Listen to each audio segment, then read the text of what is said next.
Magandang araw mga kaibigan. Pag-usapan natin itong post ni Dare to Ask 1 hour ago na i-post. Sabi niya, Chief Justice Alexander Gismondo requested the Solicitor General to submit to the Supreme Court a listing of all cases of notices of disallowance issued by COA on PhilHealth over the last 5 years, particularly those cases that reach the Supreme Court and the status of those cases.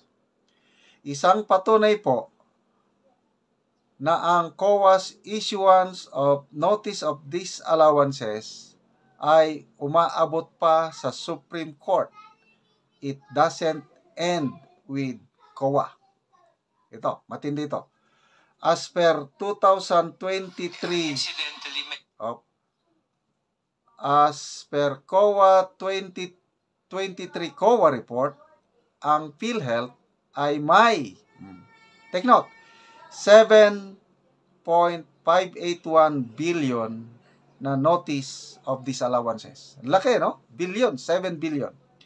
Also, Congress, especially the House of Representatives, never ever conducted an investigation or hearings about these notices of disallowances of PhilHealth, just like how they did with the OBP and DepEd. The double standard of the House. Ulitin ko, yung passage ko. Opinion o perspective ni Dare to Ask, double standard ang House of Representatives. Bakit ina-audit nila ang Office of the Vice President and DepEd under Vice President Sara, nakakaunti man lang yung pundo, yung notice of disallowance doon is ano lang 73 million lang. Bakit itong 7.5 billion na notices of disallowances ay hindi iniimbestigahan ng mga congressman?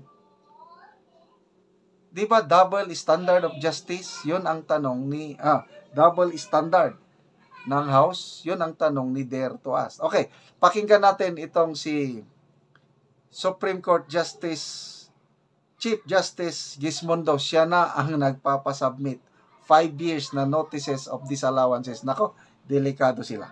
I also request the Solicitor General to submit to the court a listing of all cases of notices of disallowances issued by COA on PhilHealth over the last 5 years, particularly those cases that reach the Supreme Court. Thank you so much. Also, the status of these cases, Sergeant Maynard, when you give us the list, give us also the status of these cases. Thank you so much. Ulitin natin pinapasubmit Incidentally, may I also request the Solicitor General to submit to the court a listing of all cases of notices of disallowances issued by COA on PhilHealth over the last 5 years, particularly those cases that reach the Supreme Court. Thank you so much. Also, the status of these cases, Sergeant Maynard, when you give us the list, give us also the status of these cases. Thank you so much. Okay, magbasa tayo sa mga comments. Incidentally, may I also request the Solicitor General.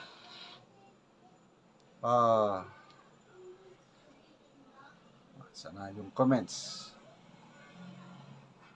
To submit to the court a listing. Pinky Manapol, I hope this is just the beginning. Puslan man gisugdan na ni. Nasimulan naman lang, sana tuloy-tuloy na. I hope all government offices be subjected to Supreme Court proceedings para makita gyud ang klaro asa ang kwarta ng katawhan. Let it be known that every Filipino deserves to know what is the status of our financial resources and how it was exactly utilized for the benefit betterment of every Juan de la Cruz. Kaya, these are all positive developments, ano? Malaking kamali nila yung ginalaw nila, pinakialaman nila ang PhilHealth Fund. Yung mga nababasa ko lang ito 230 billion pala ang gusto nilang kunin ang Congress sa PhilHealth. Kasi lumalabas sa financial statement ng PhilHealth, ang dami nilang reserve fund. So 230 billion ang gustong kunin. Hindi pumayag ang Finance Department, kaya 89.9 billion lang. Na lumalabas sa oral arguments kahapon. Ano pala? Hindi maganda yung presentation ng PhilHealth statement, financial statement. Hindi nasunod yung standard ng Philippine Accounting System. Mali-mali ang financial statement. Kaya, no wonder, sinabi ni Justice Javier nung unang argument pa lang, oral argument, na bankrupt na ang PhilHealth. Hindi nyo ba yun alam per COA report? O ito, yung financial statement na inutingkay kahapon. Ang assets ng PhilHealth is only 347 billion. Ano pa ito?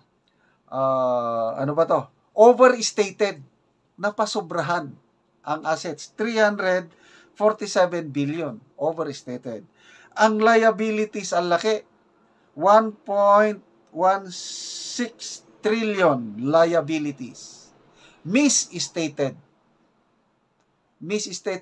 maliit ito. Actually, mas mataas, according to Supreme Court Justice Javier. Kaya, nagkaroon po ang deficit or negative equity ang PhilHealth, 816 billion deficit. So, ganyan po ang status ng PhilHealth natin ngayon. Kaya, mabuti at pinapakialaman na ng Supreme Court, pinapasubmit yung mga notice of disallowances. Ulitin ko, ilan yun? 7,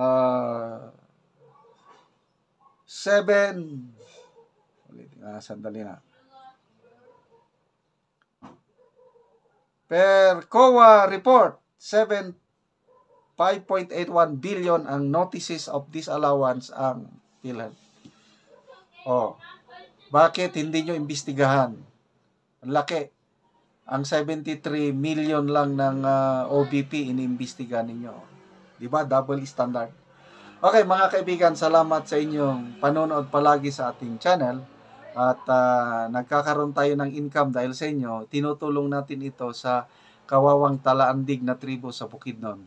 Namimigay tayo ng yero at pako para makapatayo sila ng bahay nila dahil kawawa ang kalagayan ng mga bahay nila.